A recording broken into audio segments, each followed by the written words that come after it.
Hey everybody, got a beautiful day. The weather's kind of warmed up. It's been really cold here lately, but things have kind of warmed up, and I think I'm gonna get outside and get my post shot box and see if we can go find something kind of cool to paint. What do you say?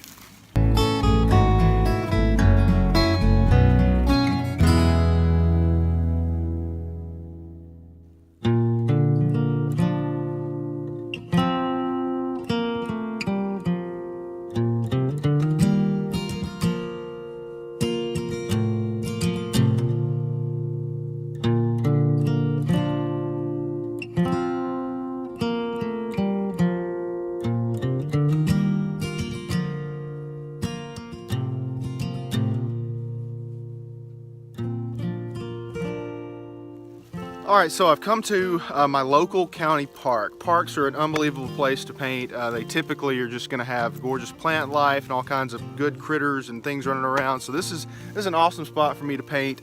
I'm actually not in the main part of the park. Typically when I go paint somewhere on location, especially if it's a park, state park, whatever it may be, I'm going to try to find the little off the beaten path type places. I stumbled into this one. It's really nice location. I'm right alongside the road had a really safe place to park really nearby, so I didn't have to haul my equipment too far, which was primo. But I love the shot that I've got. Now I actually am using, sorry I stepped out of the frame there for a second, I use a little viewfinder which is adjustable, so I can change it to different sizes, and I set it to an 8x10, kind of played around with a couple of different things at first just to see if I wanted to go portrait or landscape in terms of shape with it, but I decided to go with landscape orientation. One of the big problems I have, again, I live in South Arkansas, and now I travel a lot, try to get things. You guys have probably noticed I love to paint mountains, truly love to paint in Colorado, but living here in South Arkansas, I love to paint locally, just anytime I get a little bit of free moment, especially here on the weekends. But one of the problems I have, we have hilly country, but it's very difficult with the pine trees that we have, and the major forest. Our local economy is really based on the timber industry. I have trouble getting vistas, deep depth shots to paint. And on this one, I really tried to work hard to find a good location that had a long overstretch, long view that I could paint, and I think I found one. This is a nice one, and it is winter, so I'm gonna have to struggle, maybe change a few colors up here or there to get this one to work right, but I think we've got a good one. Let's get to painting.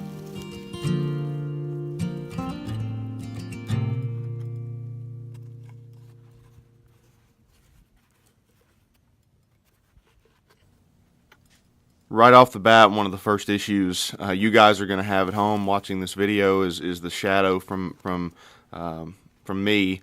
I had to do this. It's just the place that I set up my box where I was comfortable enough to paint the view that I had. So it's just something we got to contend with for this video, but I think overall you're going to get the general gist of what's going on. I did, of course, as always, I used an 8x10 toned canvas. All my canvases that I take out into the field or that I work on in the studio are all pre-toned. Now, some people will do that on site with wet paint. I don't. I kind of like to get all my canvases in at once. I usually do bulk orders, and then I'll go ahead and tone 50 to 100 canvases within a 2-hour period, just because it's so quick and not very hard to do. And when you thin it down enough, they're usually dry. They're typically dry within 24 hours, enough to paint on for my liking. I usually will wait 48 hours though, just to be sure, and it works out. I don't wipe mine off. You guys can see that. I talk about the toning a lot because this is something that's pretty important to my painting process. But a lot of people, after they tone their canvases initially, will then wipe off the excess. I kind of like to have those brush strokes in there. Not that it adds anything to the final painting that I notice, at least, but it does. It just helps once again to take away that perfect canvas. Even with that burnt sienna on there, if I don't if I wipe that excess paint off, I'm going to end up with a fairly uniform color on it, and I don't want that. I like having those brush strokes where I know that my canvas has already been messed up and I'm ready to paint.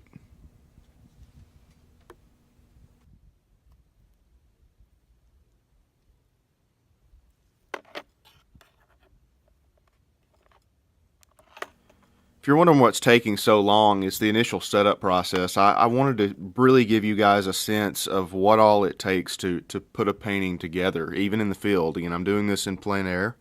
But a lot of times when you watch a painting tutorial lesson or any sort of painting lesson, it kind of zooms through it, and you miss even sometimes I have shown you guys paintings in the past where I've done little cuts to kind of save time here or there, and in this video I wanted you to really get a feel for how long it takes. Now again, painting in plein air, this is a fairly quick project. I'm only going to take a little over an hour with it, but still, so much work happens on the palette, and I wish I could get a secondary camera to show you guys exactly what all I'm doing, but at this point, I've just been getting my colors laid out. It takes time to set it up, and then I'm trying to decide what initial values I need to take. Painting outdoors is difficult, and I made it even harder on myself today. I threw in a color that I haven't used a ton in the last couple of weeks, and that's Prussian blue, which I do love to use Prussian blue. It's a great color, but when you use it in the studio, it's one thing. When you take it out and paint in plein air, it's a little bit more difficult, simply because you've got the sunlight to contend with. Anytime you paint outside, it just gets harder. I think that's some beginners especially, feel like, well, I want to get into painting, and painting in plein air just seems like so much fun, so I'm going to go do that. Well, that's the hardest thing for me to do, is to paint outdoors. I can't control a lot of things. Lighting is difficult. Now you guys can see here in these initial strokes that I'm using to get this back tree line put in. It's very blue. You can almost see the tree line in the far left portion of the camera shot here. And I'm using a much bluer tone, and I'm using that Prussian blue, but I'm using a much bluer value to establish that back tree line. So why am I doing that? Well, I just want to guarantee the viewer that they see depth in this painting. Now I did add a little bit of burnt sienna there. That's okay. You can always add a few little colors, and I didn't want everything to be perfectly blocked in at that point. So I'm making sure I have a mix of colors, but that the majority of it is that bluish tone.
Now there's a mid-ground break of trees that are closer forward to the camera view that I'm starting to lay in at this point, and I'm changing the color slightly. It's not a massive change, but it is a slight change. Now, when I finished this up, when I got back into the studio, I did think that I didn't lay these trees up high enough in the painting. So when I get it back in the studio and it dries, it's not dry at this point, but after about 3 or 4 days, I'll edit these trees. I'll I'll do a few little touch-ups to the painting, and I'll lay in some color a little bit higher than where I finished it up here. But I am slightly changing the variety of the colors that I'm using at this point. It's not all blues. I'm seriously adding the burnt siennas and a little bit of ultramarine blue as well. Ultramarine blue is slightly different enough that it creates a little bit different. It's just a different value than that Prussian blue gives you. This painting at this point, I can just tell you from how I was thinking about it at that time. At this point, I'm already starting to worry about it. So if you guys at home get outside and paint, or even if you're in your own studio and you're painting, and you feel like, well, a painting's just not going anywhere, that can be true. It can be, but I say give it more time. Work it out. If you work with it for 3 hours and it's just not working, then that's different. But within the first 10 minutes of painting, if something's not working right, just kind of chill out. It'll maybe come together. It may not, but you just have to keep working it to find out. And you need to trust your instincts, especially as you advance as a painter. I know when I first started as an artist, when I was in that beginner stage, and I started kind of venturing out and trying to do my own paintings that weren't from DVD lessons that I was watching of some of the major painters out there that have television programs. When I ventured out on my own and started trying to paint my own stuff, I got very frustrated very quickly when paintings in the underpainting stage were just not working. And eventually I learned through trial and error that they're not going to work all the time, but a lot of times the underpainting stage just looks bad. So you have to fight through that. You have to I think in some ways my background as I was an athlete as a younger man, and I think my history as a baseball player, as a football player, as an athlete in multiple sports, I kind of learned that you just have to push through at times, and I think that's helped me as a painter. Believe it or not, I really think that competitive nature and the ability to just put things out of your mind does help.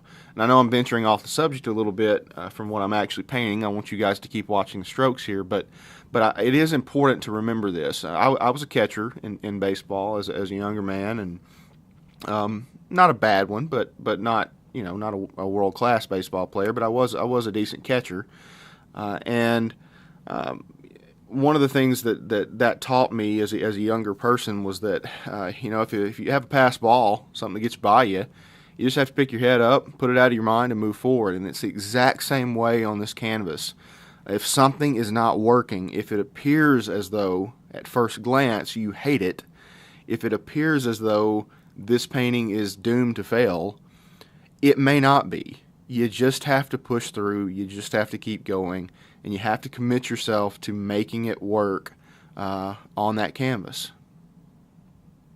I kind of went all around the world to explain that to you guys, but I can't hammer that point in enough for beginner painters.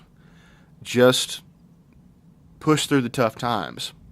You're going to throw some canvases away. That's going to happen. I tell my classes that I teach here locally that all the time. For every 10 paintings I paint, I probably throw 2 away. And you would think, oh, well, that's pretty good. It is good. That is good. If you're only throwing 2 paintings away out of 10, hey, you're doing a good job as an artist. Don't be afraid to throw them away. Don't be afraid to sand them down and repaint them. It's not a big deal. All the old masters did that. They had bad paintings. Trust me. I guarantee you. Da Vinci had some stuff that he hated. It's just, you cannot be an artist and not have something come out of your studio that you just don't like. So don't freak out about it too much. It's okay. I'm laying in right now. You're probably wondering what this new little shape that's coming in is. And again, you can tell everything at this point is kind of abstract. I paint that way. I like to keep things fairly abstract, almost borderline impressionistic, but it all comes together in the end for realism. But I'm laying in the foundation for kind of a mid-ground tree. A little bit closer to the foreground than the mid-ground, I would say, but it's still I would consider it a mid-ground tree. And I'm laying in the lighter tones first. Probably should have laid the trunk of this tree in before I laid those darker colors of that forward tree line in behind it. But, I didn't think about that ahead of time, and I just did it. So now I've got to paint over it.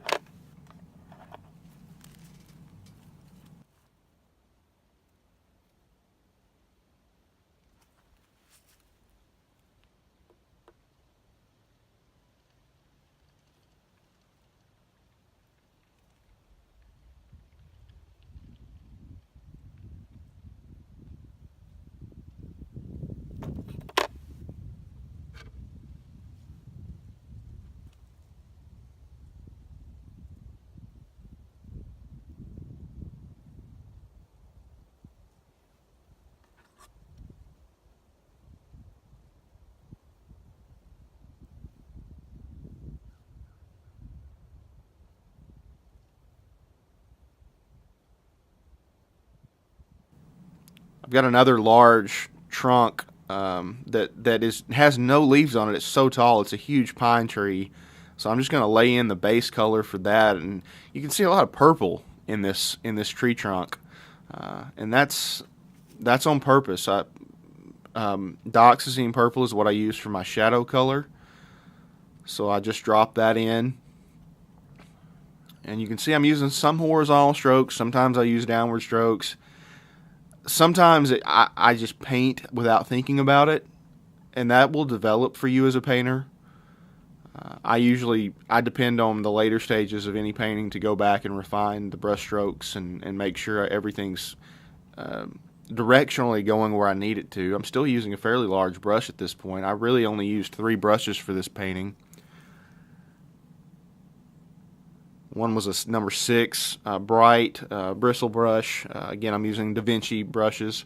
My liner brush for this painting was I believe a 0 Raphael synthetic sable. Love that brush. I don't know what it is about it, but I've started using it recently, and it handles really well. Keeps a firm point, and I like it. The other one I used, I believe, was a number 2 Da Vinci bristle brush, which is really small, but for plein air painting, you really need to have a really small bristle brush to be able to do some of the details that you've got going on. I kind of keep saying it over and over again. If you're watching this with me, yeah, it looks horrible right now. It does. I was thinking the same thing. But just push through. Just push through. We have techniques for a reason. Now, I can tell you by being in class at times, there are some people who just have trouble, even when they use techniques, the given techniques that we have as artists, they have trouble developing their own style. That's only going to develop with practice. So I have my own little quirk and style in my paintings, and that's kind of the fingerprint of me as a painter. Now I'm going to go ahead and lay in a dark shadow color here in the foreground. I just want to kind of get the distance established, and the darker tones here are going to help me out. That's just my preference as a painter. There's no reason why I'm doing it in particular, but this is the shadow of a tree that's actually well off the canvas to my left. But the shadow color is still there, and that's the kind of things that set apart a landscape scene that's painted on site. You really get to think about the objects that are off the canvas as well as the objects that are shown on the canvas. see I raised that shadow up a little bit there at the end. That wasn't because the shadow or the limb turned. I actually turned back to look at this. That was actually just because the ground raises slightly there. So I laid that color in, and some of that shadow is going to get eaten up by some lighter color as I blend later on, but so I lay it on a little bit thicker than I normally would. Not thicker in terms of the amount of paint, but I stretched that color out beyond where the boundaries of it probably should be, trusting the process that when blending does occur that I'm going to get some cut down in that.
I'm spending a ton of time at this point just getting my colors to a correct spot that are going to go on next. 90% of the work that goes on in any painting, whether it's plein air, whether it's in the studio, is done on your palette. I am using, again, my plein air palette, so it's really just my primary essential colors, a little bit beyond primary, but my essential colors. And so I'm having to really do a lot of mixing, but that's that's fun. It's part of the painting process. You have to learn how to do it, and trust me, if you do it well outdoors, you will do it 10 times better in the studio inside. You just get better by painting outdoors. It will make your studio paintings phenomenally better.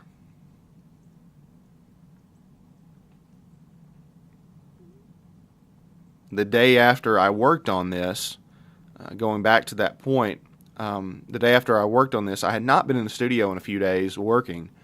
So I got back into my at-home studio and began working on a new painting of a river scene that's from a photo I took, but it's from a very different perspective. And I don't really know how else to explain that. It's just it's a very different perspective to do a painting from.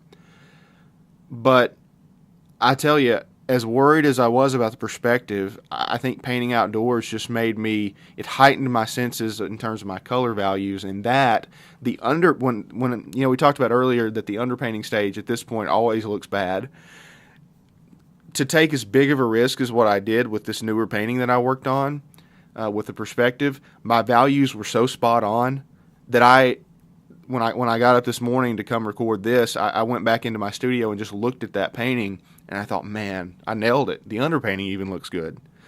So again, painting outdoors is going to challenge you to a point where when you do get back into the studio and you paint indoors, you are going to find out that you're a better painter, and you've taken leaps and bounds.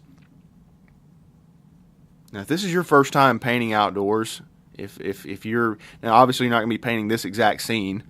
If you go outdoors to paint for the first time, you're more than welcome to paint this indoors though. Paint this scene. Just give me credit for it if you ever give me credit for the idea, the actual perspective. But if you want to try to sell a painting that you do from anything that I film, then feel free to go ahead. But if you're doing a plein air painting, you're going to find that your first few are going to be horrible. Mine were. Everybody's is. If you find somebody who's an artist that their first plein air painting is top notch, then they're just gifted. I don't know what else to say about it, but this is hard stuff to do. I'm laying in the initial grass colors. This is where I live. These hills that we have that we're able to see are not caused by. They're not natural well, they're natural grasses, but they're not what you would find in Kansas. Okay, these hills are clear cut, so there's a lot of debris among the field, and the grasses are very different grasses. They're huge, they're tall, they're sticky, I don't know any other way to explain that, but it's a clear cut. If you've lived around anywhere where they cut timber, you probably know what I'm talking about, especially pine forest. But this is an area that's been clear cut, and these two big hills are just clear cut exposures. And so I've got all these really wicked shapes that I've got to throw into this grass, because there's no flow to the grass. There's broken branches and old trunks laying out here, leftover pulp wood that was too small for even the timber companies to take. So I get all these really weird tones. Now I got this initial tone a little bit dark, so later on I do go back over it with some white. I just want to kind of caution you if you're painting this with me.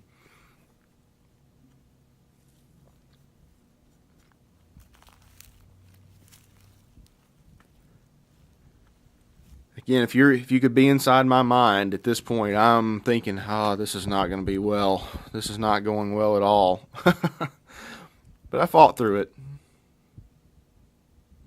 As you paint more, you will gain that confidence to be able to push through it. But that's only going to come with practice. That's only going to come with you painting a lot. This is the kind of confidence that I have painting after doing hundreds, if not thousands, of pieces of artwork. I don't question my skills. That's the biggest thing I can say. It's not being cocky about my skills. That's because I certainly still have my paintings where I just crash and burn. But for the most part, I feel like I can dig myself out of any hole that I get in painting wise, and those do happen. Those accidents that we have, they're not always good accidents. I know that's kind of been said, but you can fix them. They're all fixable, but there are times where I've thought it's not worth the hassle, so I toss a canvas and I move on. For those of you that would like to just know the brand that I'm using, this canvas panel is an oil primed linen Centurion canvas panel. Love their panels. Not necessarily they are really good quality, but they're good quality for the price. I got these things dirt cheap from Blick. Now, I'm not a paid spokesperson for Blick or Centurion. Or Da Vinci, the brush brand. I'm not a paid spokesperson for any of those. That's my own opinion.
All right, I go back to the big brush here, and I've mixed up a color of kind of a muddy mixture of what I've already had on the canvas.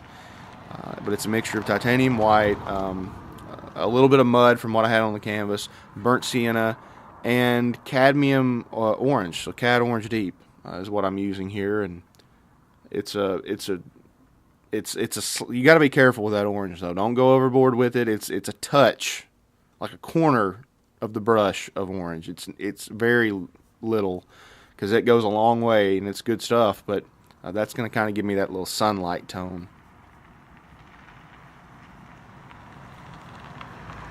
And again, you can see I'm a little backwards here. My deeper grasses should probably be a little lighter than this, so I did go back and fix that later. But I got the tone of the mid, and the reason I made that mistake, I got the tone of the mid-ground grasses correct. So I had to do some refining a little bit later, and I may do a little bit more when I get back in the studio.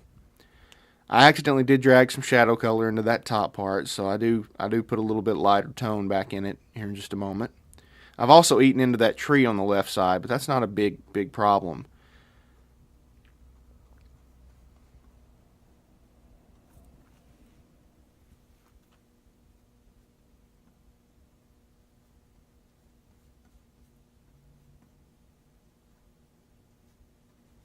So I've been working on this painting probably a total of about 20 minutes at this point, and it still looks like it's not going anywhere.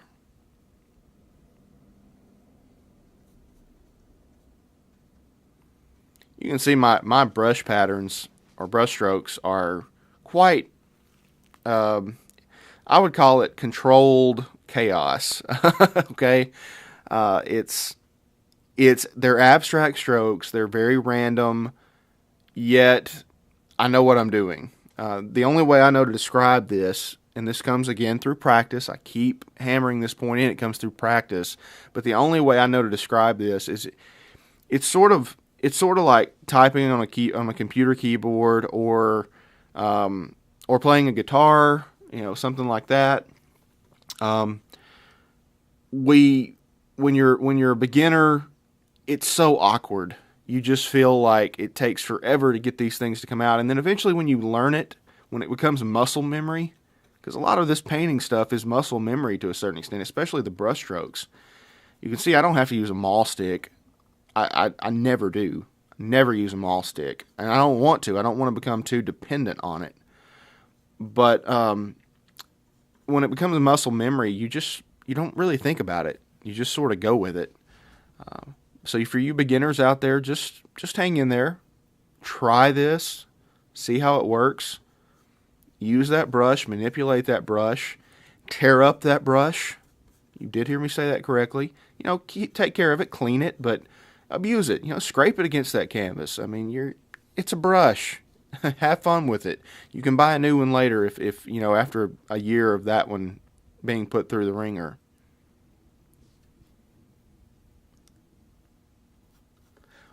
This was the first point where there was a little bit of shape starting to form in my mind of, okay, I might be able to save this thing. Because to this point, I really was thinking, I'm not going to put this on YouTube. It looks horrible. I'm not going to be able to get any type of a usable painting out of this. But about this point, I started thinking, okay, you're fighting through it. Just keep it going.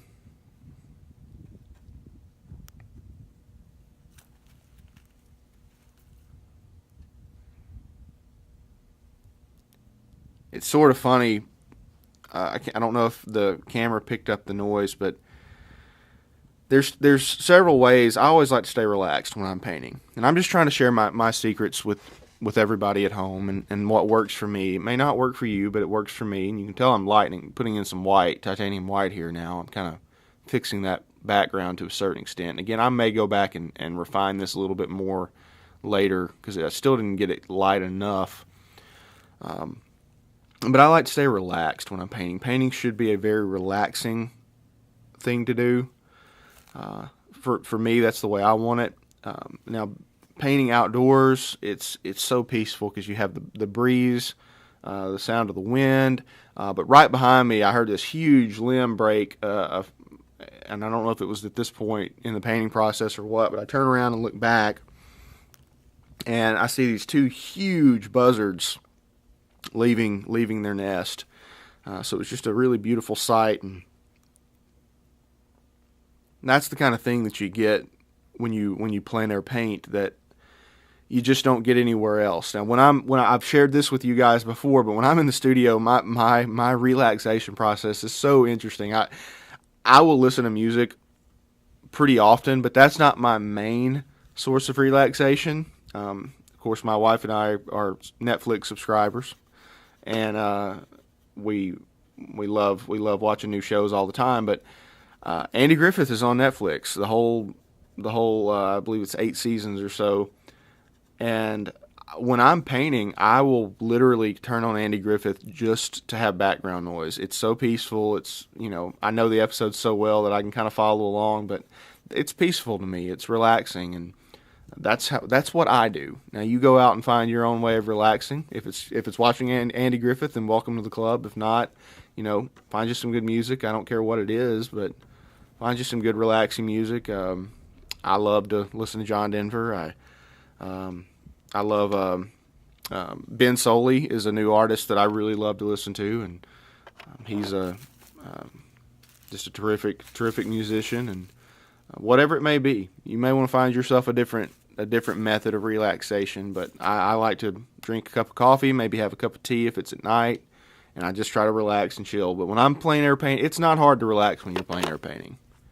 It's definitely not hard to relax. Now, the only time that it becomes difficult, if you go out, I said I'm in a county park, so this is kind of a rural area, and I'm right beside I'm safely off the road. I'm about 10, 15 feet off of the road where I'm painting here. So that's the other thing. Be safe when you're plein air painting. Don't go somewhere and stand on a highway right on the shoulder. That's not a safe place to paint. But I love to just find little spots to paint and find that little relaxing location to get. And you guys just be careful about your selection of a location. But one of the things that can come along with plein air painting that can make it not only difficult to relax, but difficult to paint properly is something that can be used to your benefit. But when you go to a city park or anywhere where there's people that may be around, and you're going to start plein air painting, you just need to be prepared. You're going to attract some folks that want to watch the process, which is awesome. Okay, that's great. It's a terrific way to market your work. I use that to my advantage. However, one of the things that can happen is if you have not painted much, if you are still a beginner, if you're someone who's not confident, even if you've been painting for 2 years and you're just not confident outside of your studio, you get about 3 or 4 people walking around, or even just one person walking up wanting to watch you paint. It can be difficult to keep your composure and just block that out and keep painting. So until you're really prepared for people to watch you paint and watch the process, then I do not recommend going and painting outdoors where there's going to be the possibility of any people walking up and trying to check it out. Again, that's a great way, though, to market your work, and I highly recommend it if you get to that point. But just, be careful. You don't want to get out there and show off your worst stuff. Because if you're painting and you mess one up, just simply because you get a little nervous that folks are watching, then that could, you may effectively, you may lose a client. You never know. Somebody may have been thinking, I need a portrait done, or I want a landscape done of my parents' old home place, and this guy over here is doing a landscape. Well, that doesn't look very good. He can't paint, and you just don't want that to occur.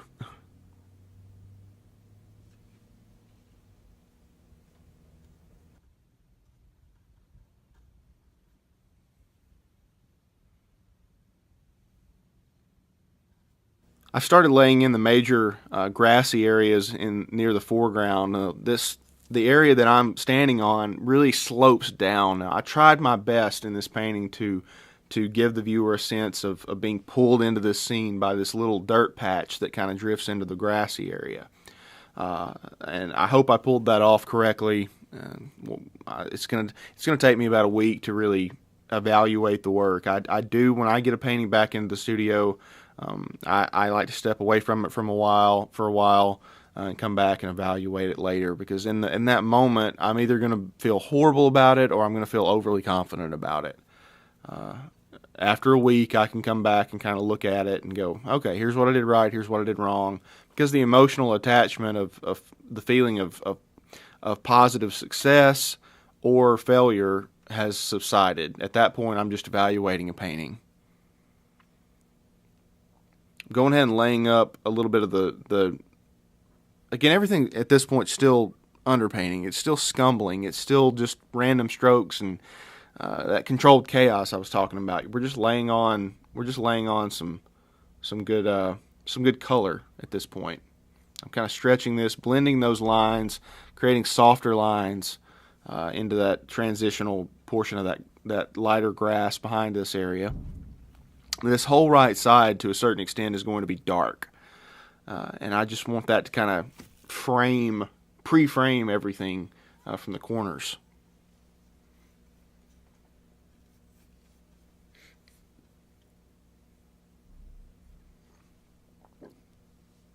Once again, you've probably noticed that I have not painted in the sky yet.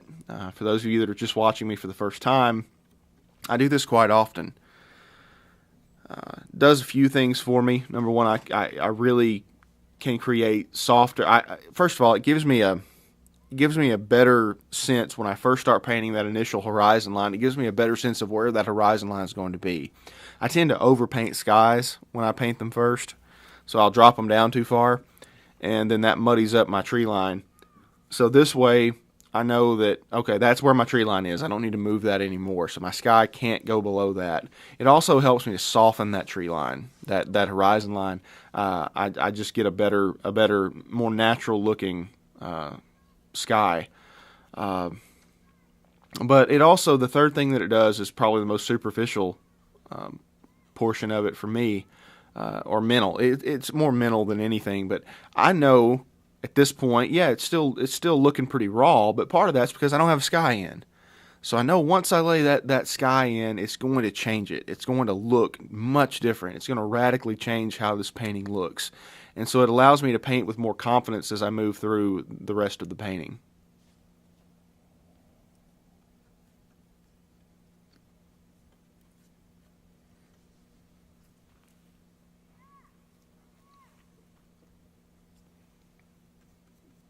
I'm just laying in this dark tone here in the foreground.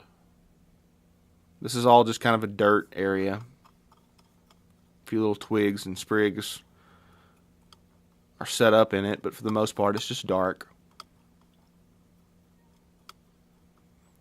I'm not mentioning a ton of colors. Once again, I'm doing that on purpose. I just want you guys to get used to mixing colors on your own. Find your own little combinations and your own amount values that you need. If you have to, you can buy a recipe book to learn a little bit about it. I don't recommend buying a color wheel unless you're just an absolute beginner and you have no clue what you're doing. But I tend to think color mixing is something that we are kind of inherently built with. I don't know what, maybe that's not everybody. Maybe I'm kind of oversimplifying it, but I don't know. From a very early age, I kind of knew that, you know, I want to make orange, I could mix red and yellow. That was pretty basic for me. So,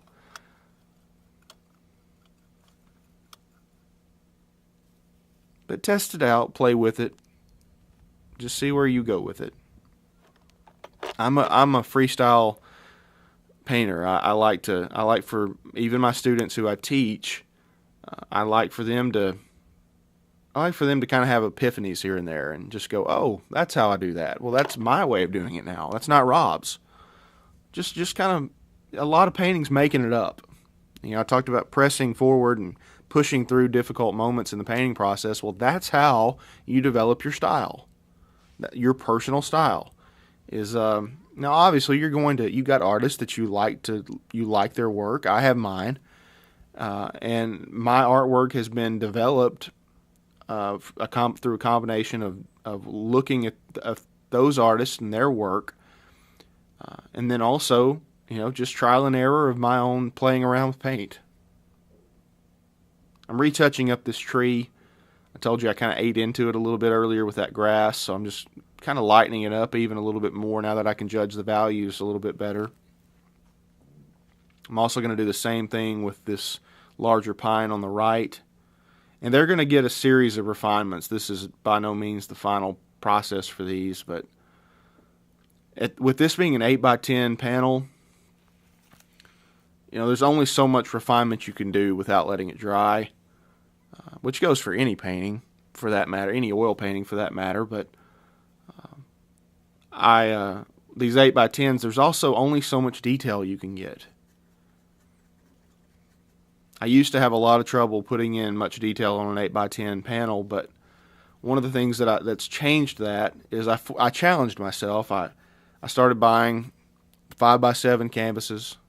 I started buying 4x8s and 4x6s, and that's forced me to learn how to paint with more detail on smaller canvases, which has then, with these 8x10s, all of a sudden, when you go from painting on a 4x6 to painting on an 8x10, man, that 8x10 suddenly feels massive. So you challenge yourself, you'll get better.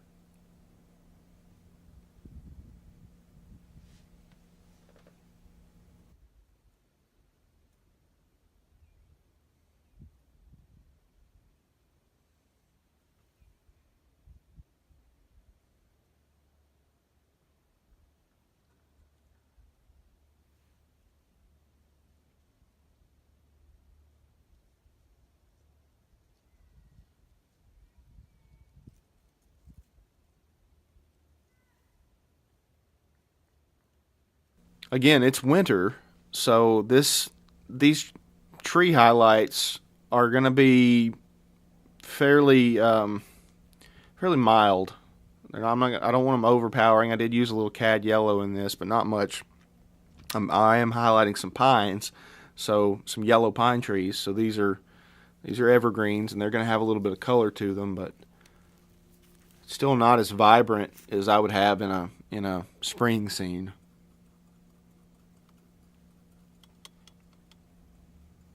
Hopefully I'll try to remind you guys at the end of this video, but please, if you're enjoying the way I'm setting these videos up, or if you would rather see a different format, maybe if you want to see painting sped up, then hey, let me know. Drop me a line in the comments. If you don't want me narrating these things, please let me know. I'm kind of playing around with the format and seeing what you guys like, what helps you the most. And if me narrating these things is not working for you, then hey, let me know.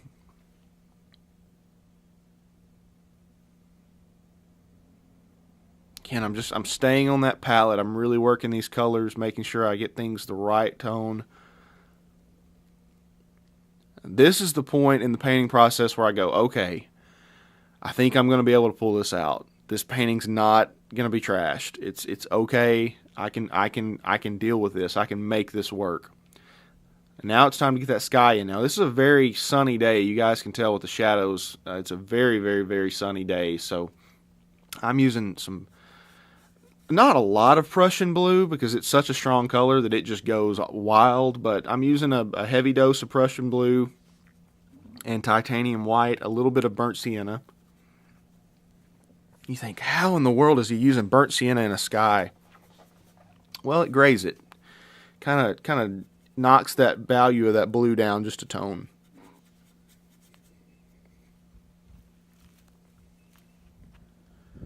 Got a large white cloud kind of in the left portion of this painting.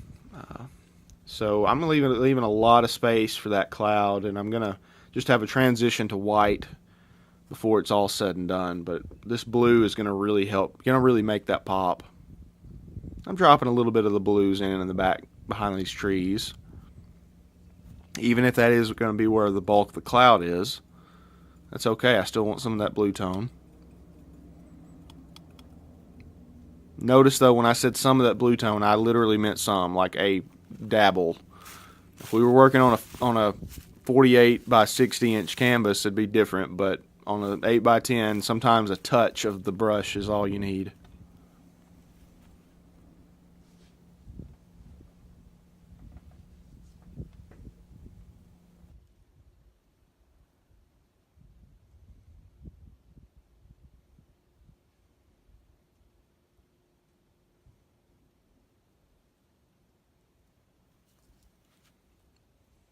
This is not a stark white, which I'm laying on now. This is a mixture of titanium white, a little hair of cad yellow, and a little bit of burnt sienna. Again, I'm keeping the tones relatively neutral. I hardly ever use pure titanium white. Let me say that again. I hardly ever use pure titanium white. And there's a few exceptions. If I'm painting a light source, like a direct light source in a painting, or if I'm painting the reflection of light off of something like snow or even water maybe, but even those come last in any painting that I do.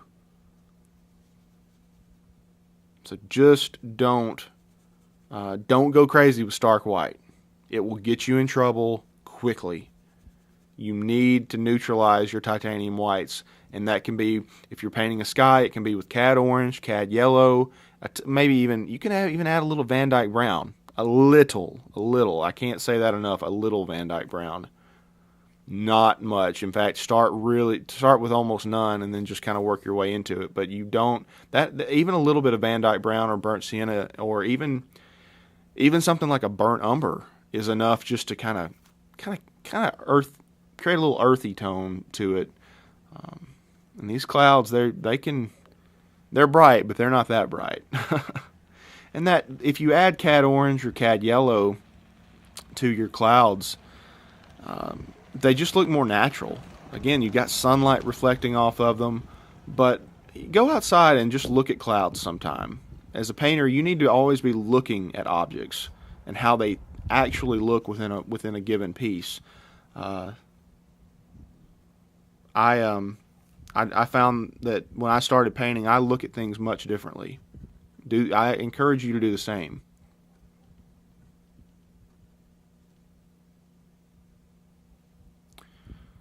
I want you guys to notice something about how I paint. Now, I'm not saying that everybody's this way. Some painters will use the back end of a brush more. I do that occasionally, but it's not how I learned to paint, so it's not how I'm comfortable at this point. But I want you to notice my head is not even in the shot. I stand back when I paint for the most part. In the early stages of my career, I got up very close to my paintings when I painted. I just don't do that anymore. I stay at least probably 2 to 3 feet away, maybe even a little bit, well, not much further than that, but I extend my arm. My arm usually has about a little over a 90-degree angle to it when I paint. I don't want to get too technical with that. You got to find what you're comfortable with, but I'm just telling you, don't get up close to your paintings. Not when you're painting. And then when you want to look at them, you need to back up even further. There's a few times during this video that I completely back away like 6 to 8 feet, and I'm looking at it, evaluating it, trying to get a better sense of it. Now, it was hard to evaluate this painting on scene because the sun was so bright. And in fact, on camera, it looks really awesome. But when I was there, the sun was just hitting that oil, and it was just shimmering. So it was very difficult to even see what I was painting. And that just comes along with plein air style. That's part of the trouble. Now, you can use an umbrella. You can. I don't want to lug one of those darn things out into the field. I'm sorry. I just don't like them. For me, they don't work. I do a ton of hiking when I plein air paint most of the time. Now, today I didn't have to do that, but a lot of artists, they will swear by the umbrella. To me, it is a big hassle. It is a waste of time, and I'm here to. I'll try to find natural shade, but I'm not going to worry about an umbrella. They can just forget that.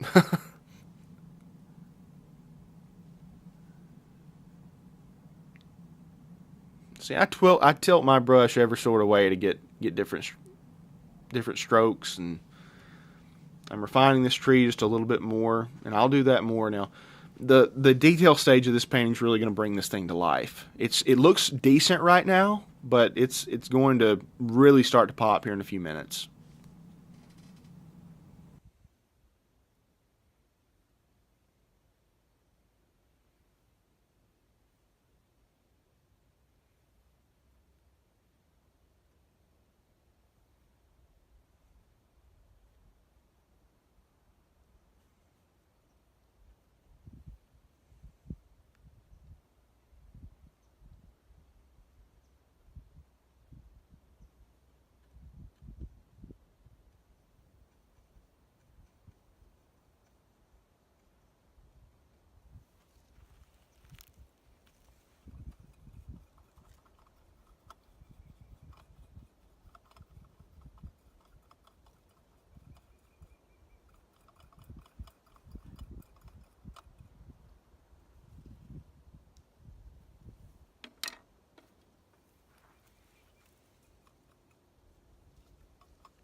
The wind sounds a little bit worse than it actually was that day.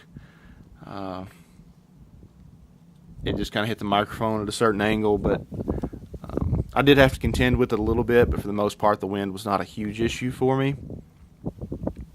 As with every plein air painting session, the sunlight was probably the toughest part. I waited till right at 2 o'clock. It's probably around 2:30 when I actually got started painting after setup, but I waited till 2 o'clock in the afternoon to paint. I don't typically paint outside between 10 a.m. and 2 p.m. The sunlight's just not at a good angle for me. At the style I like to paint, I don't get good side shadows and all that fun stuff. So usually, especially if I'm traveling, I like to wait till I get up in the mornings. I'll paint, till 10 o'clock, and then I take a lunch break. If I get done with lunch early, I'll take some photos, just some reference photos of things, and then I'll go find another place to paint about 2 o'clock, and I'll try to knock out 2 to 3 paintings a day if I'm committing myself to plein air painting that day. You can see I'm laying in now some distant trees, the trunks of these trees that are in the background, and they are automatically making this painting better. So much better. Again, I'm using a Raphael zero. I think it's a zero number, maybe a 1. Anyway, I'll have to get that info for you guys. Maybe leave it in the comments. But this is a synthetic sable, and it is an unbelievable brush. Raphael brand. Bought this off of Blick as well, but it's a terrific. I have, normally with liner brushes, I've had in the past trouble getting them to stay at a point on the end. If I go and I buy them from a big box store, they've always been messed with in some way. But they never keep that hard line that I need for a liner brush. Man, this one keeps it well. I have no trouble keeping a really fine line with it.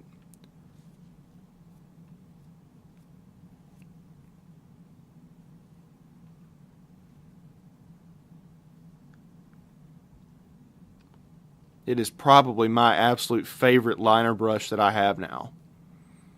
May buy 2 or 3 more just to keep them in my studio and always have a fresh one ready, but it's a great brush. For a brush type that's difficult to find a good one.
there's an old stump, actually a few old stumps just out in the middle of this field.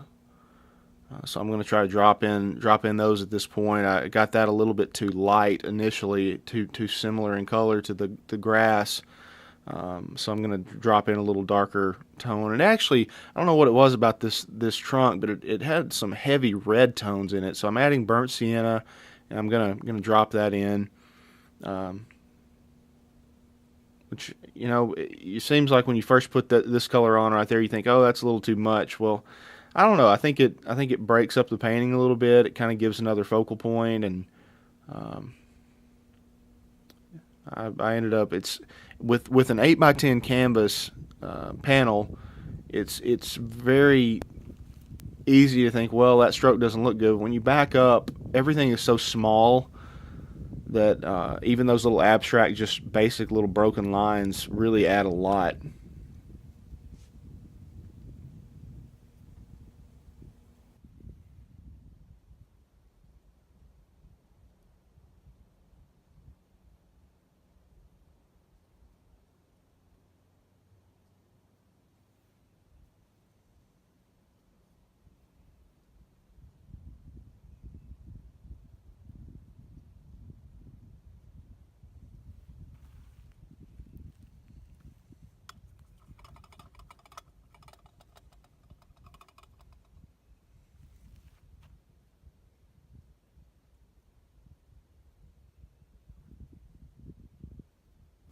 There are lots of little twigs in the foreground. So now the refinement stage of this foreground area really begins. I've got this dark mass on the right side, and I'm just going to throw in some, I don't even know what they're called, but it's a great thing as a painter. You don't have to know what things are called. You just have to be able to mimic them visually.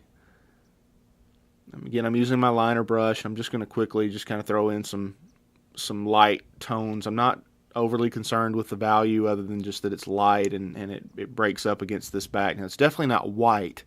Again, I've got a lot of orange and a lot of burnt sienna and maybe a little bit of burnt umber in this mixture, but it's mostly titanium white, and I'm just laying in the little twigs and branches and all kinds of fun little things that are hanging out in this foreground.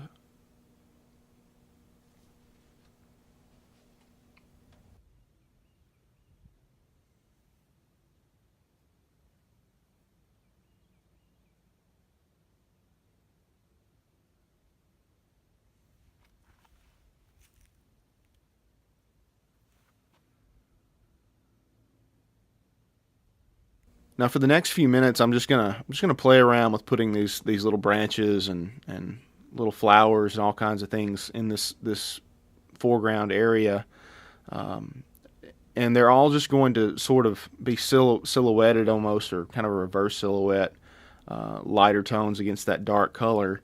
They're gonna kind of stand out, and it's gonna add a lot. As you can tell, those mid-ground trees, the branches, the big tree trunks back there really added a lot. So these twigs and branches in the foreground are really going to start to pop, and so just kind of watch as I maneuver through the foreground. And I'm not trying to be exact with it. I'm just, if I see a color or I see a, you know, any sort of little shape, I just want to get that in. So I'm not overly concerned with being exact. I just want to get the generalization of the scene put together.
I've switched to a little bit brighter tone here as there's sunlight kind of pouring through directly in the front.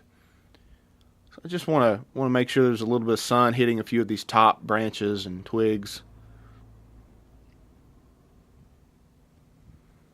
Now, if you're at home and you have trouble doing what I'm doing now, which is quickly putting in a thin line, that could be either one of two things. That could be either your brush isn't shaped properly, maybe it's just a cheaper brush. It could be that you're not thinning your paint down enough. I'm using Gamsol to thin this out. Or it could be the fact that you just don't have enough practice in yet to get the touch correct. A lot of you out there are probably going to have to use a maul stick or rest your hand to get these lines, but that's going to really slow you down. So I recommend just practicing as much as you can, quickly throwing in lines like this, random little abstract strokes, impressionistic strokes, and you'll eventually get there to the point where branches and twigs and grass blades are going to be fairly simple for you to put in. But that only comes with practice. See, I'm not worried about it. I'm just throwing them in.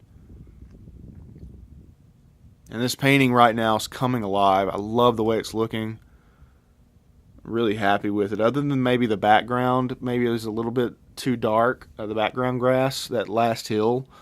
And I said earlier I was going to go back in and probably change that in the studio. The problem that I've got, though, is that I've already got the trunks in front of it. So when I got back into the studio, I kind of realized I can't change that. So I'm just going to have to leave it. That's the way it is, and you just chalk that up to a learning experience. And it's a plein air painting. It's not done in the studio. Their values are harder to judge outdoors, and I've just got to live with it. So it didn't ruin the painting. In fact, I think this painting is very sellable. This is an 8x10, so I'll be able to fetch a nice little price for this thing. But this ground here in the front left is kind of sloped. This little dirt patch is sloped. So I'm just kind of creating that last little stroke I did just a second ago is just sort of indicating maybe a few little fallen pebbles of dirt kind of drifting down. The direction of my stroke is almost as important as anything. I tell you what, in a painting like this, it would not be, if I was doing this on a large canvas and I had plenty of time, I wouldn't mind one bit throwing a squirrel dog in. Yeah, this is the perfect scene for one. Maybe a bird dog, maybe a quail dog at this point, a pointer. Love painting pointers, and this is a perfect scene for a dog. So if you want to give that a try later at home, I encourage you to go for it. Dogs are an unbelievable thing to paint, and let me tell you something, dogs will sell. They are great, great sellers. On top of that, if you can paint a dog, you're just cool. I mean, it's a fun thing to do.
few fairly large stumps and fallen pulpwood dead pieces laying out in the mid ground. So I'm just going to drop those in now. Just using kind of a little bit lighter tone. Now this trunk that I'm actually painting in now was actually to the left of that tree, but I thought it needed to be inwards, so I just moved it in, and now I'm laying in just some little fallen trees in amongst that grass, and those are very simple to do. You just paint a line. It's not very hard. If you do this on a larger scale, you may need to use a larger brush.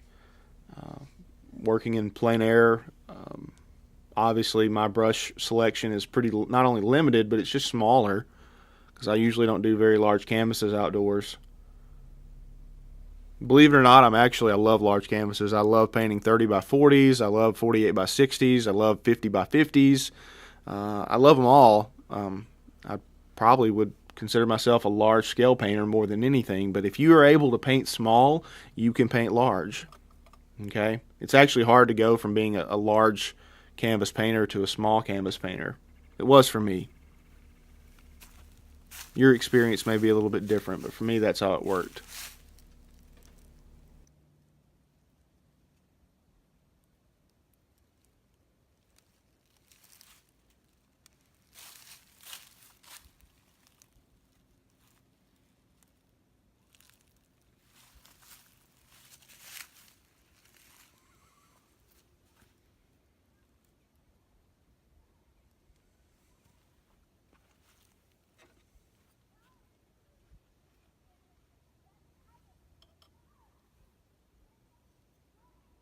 Now that I've got it to a point where I'm fairly happy with it, I've stepped back and looked at it. I'm okay with it. Might want to do a little bit more refinement in the studio, but this is a fairly complete painting. I'm going to be able to sell it in the state that it is right now, so I'm super happy with it. A lot of times people love to buy paintings that they know were painted on location, that the artist was there looking at it when it happened. So this is a very sellable piece of art. And it'll do a nice it'll make a nice little impact in someone's home, hopefully one of these days.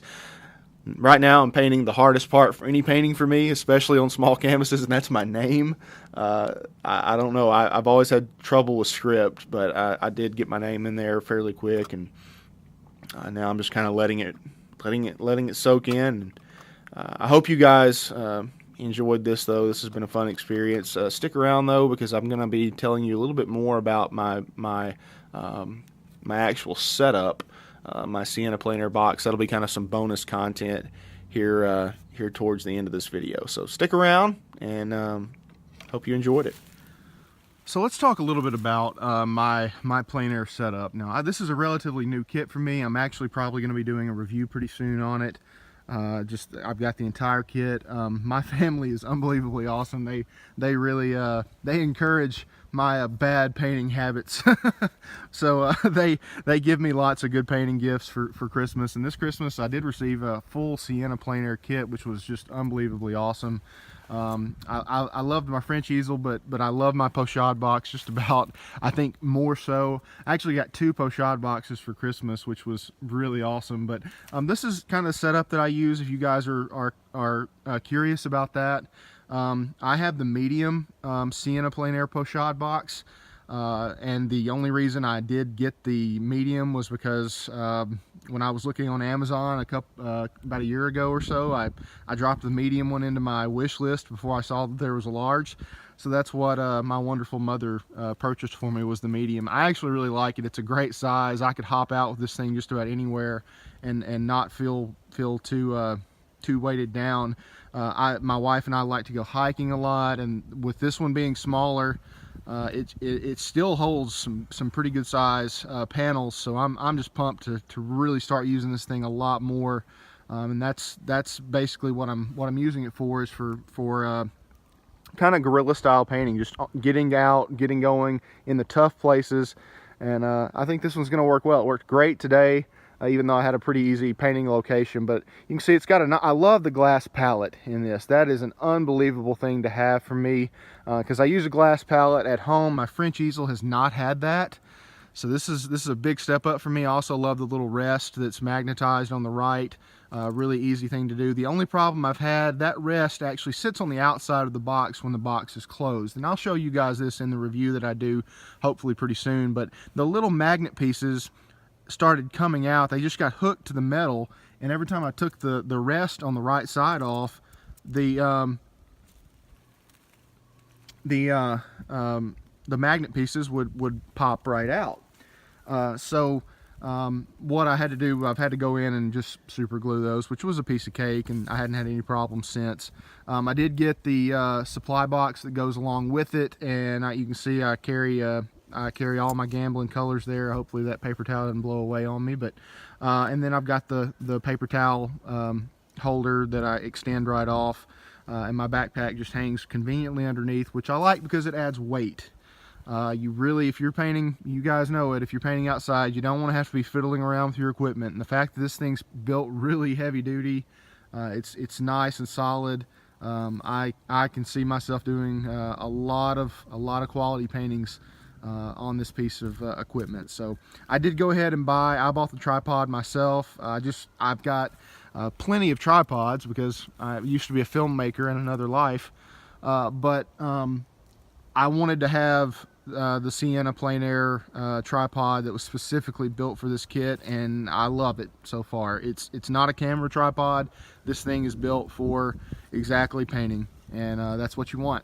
So you guys just hope you enjoy it. I highly recommend you go out and buy one of these Sienna Plein Air pochade boxes if you're looking into getting into plein air painting. They work really well.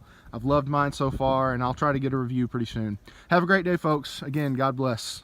I hope you've enjoyed this painting. I'll be honest with you, this was a challenging scene for me. I can't quite put my finger on it as to what was bothering me. I had a little bit of trouble initially getting the correct tones in this kind of grassy area in the background.